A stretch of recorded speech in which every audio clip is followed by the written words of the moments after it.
Сәлеметсіздер ме, достар, әріптестер.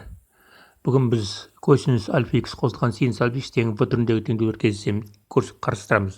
Бұл типтегі теңдеулер ұлттық бірыңғай тестілеу тапсырмасында, мемлекеттік аралық бақылау тапсырмаларында, квалификациялық тесттерде жиі кездеседі. Бұл жерде ең маңызды назар аударатын нәрсе, бұл тапсырманы шығару жолы қиын болмағанмен, оның сол шығару жолындағы тәуелді жауаптарының әр түрлі болатындығы. Соны қазір біз нақты мысалдармен көрсетеміз. Сонымен мысалымызды қарастырайық. Косинус 2х қосылған синус 2х тең турасында 2 теңдеуі. Бұл теңдеуді бірінші тәсілмен шығарайық. Яғни теңдіктің екі жағында квадраттаймыз. Нәтижесінде теңдіктің сол жағының квадраты синус квадрат 2х қосылған 2 синус 2х косинус 2х қосылған косинус квадрат 2х тең 2-ге оқылады. Яғни синус квадрат пен косинус квадраттың қосындысы 1-ге тең. Сондықтан олар жазып, теңдіктің оң жағындағы саннан азайтамыз. Нәтижесінде синус 4х тең 1-ге. Яғни бұл жерден 4х-ті табамыз. Яғни 4х пи бөлінген 2 қосылған 2 пиен. Х-ті таптық, пи бөлінген 8 қосылған пиен бөлінген 2. Бір қарасақ оп-оңай есеп секілді, бірақ бұл жердегі ең қолайсыздық, бұл есепте артық түбірлер пайда болды. Яғни n тең 2 болған жағдайда, яғни пи қосылған пи бөлінген 8 үшінші ширекте синусінде косинусінде таңбалар теріс. Сондықтан минус түбірасында 2 тең болған түбірасында 2-ге. Яғни оқушылар үшін мұндағы пайда болған артық түбірлерді іріктеп алып тастау керек. Ол әрине оңай емес. Сондықтан да квадраттау тәсілі жай дөрекі түрде дұрыс болғанымен, оның қателігі бар деп есептелінеді. Яғни жауап толық нақты көрсетілмеген бұл жағдайда. Келесі тәсіл өткен сабақтардан өзіміз қарастырған, яғни көмекші аргумент енгізу тәсілі. Яғни теңдіктің екі жағында түбірасында 2-ге бөлеміз. Яғни 1 бөлінген түбірасында 2 косинус 2х қосылған 1 бөлінген 2 түбірасында 2 синус 2х тең түбірасында 2 түбірасында 2 қатынасы 1-ге тең. Бұл жерде ең маңызды нәрсе, яғни 1 бөлінген түбірасында 2-ні синус пен косинус пи бөлінген 4 арқылы алмастырамыз. Нәтижесінде синустың екі бұрышының қосындысының формуласына келеді. Одан байқап отырсыздар, синус х қосылған пи бөлінген 4 1-ге, одан х қосылған пи бөлінген 4-тен пи бөлінген 2 қосылған 2 пи-ға. Әрі қарай х-ті табу оңай. Енді келесі мысалымызға назар аударайық. Яғни келесі тәсілге косинус 2х қосылған синус 2х. Яғни бұл жерде косинус пен синустың қос аргументтерінің формуласын пайдаланып, яғни оларды жіктейміз. Яғни косинус 2х-іміз косинус квадрат х алынған синус квадрат х, а синус 2х-іміз 2 синус х көбейтілген косинус х. Яғни теңдеу бір текті тригонометриялық теңдеуге келді. Олай болса, теңдіктің екі жағында не косинус квадратқа, не синус квадратқа, не 2 синус х косинус х-ға бөлуге болады. Сондықтан бұл жерде біз тиімді болу үшін косинус квадратқа бөлеміз.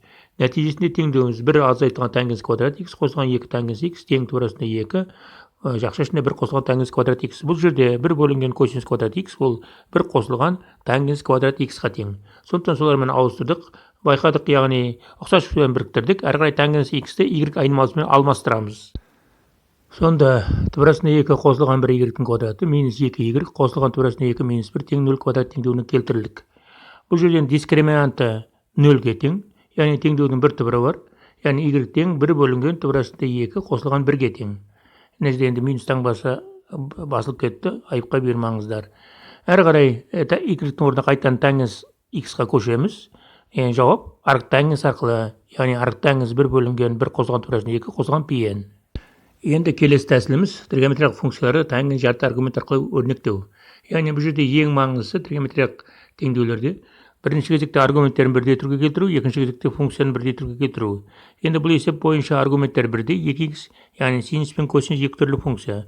Сондықтан оларды бірдей түрге келтіру үшін тангенс жарты аргумент формуласын пайдаланамыз. Яғни косинус 1 азайтылған тангенс квадрат х 1 қосылған тангенс квадрат х-ге тең, ал синусымыз 2 тангенс х-тің 1 плюс тангенс квадрат х-ге қатынасына тең. Әрі қарай бөлім ортақ бөлімге кетіреміз, немесе бөлшектің ортақ бөлімінен құтыламыз.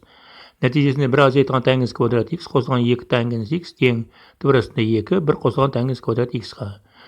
Енді теңдікті 0-ге теңестіреміз.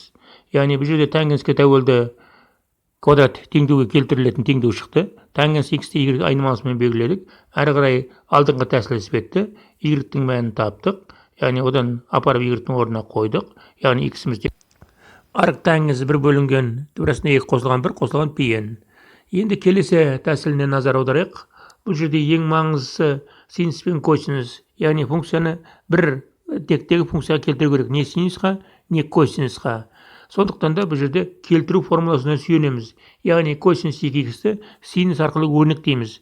Нәтижесінде синус 2х қосылған синус пи бөлінген 2 қосылған 2х тең тура 2 теңдеуін аламыз. Бұл теңдеуде әрі қарай синус альфа қосылған синус бета немесе синус х қосылған синус y деп формулалар бар өздеріңізге білуге.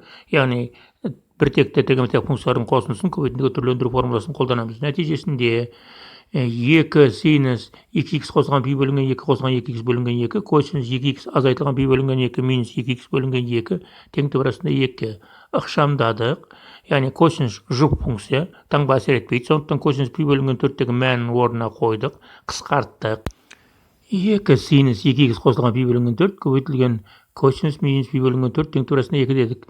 Яғни косинус минус пи бөлінген тура 4-те косинус минус пи бөлінген 4-те яғни тура 2 бөлінген 2-ге. Нәтижесінде біздің теңдеуіміз синус 2х қосылған пи бөлінген 4 тең 1-ге. Әрі қарай х-ның мәнін оңай таптық. Сонымен міне байқап отырсыздар, біз теңдеуді 5 түрлі тәсілмен шығардық. Жауаптарының әр түрлі сипатта келтірілгенін де байқадыңыздар. Сондықтан мұқият болыңыздар. Жақсы амандықта болайық.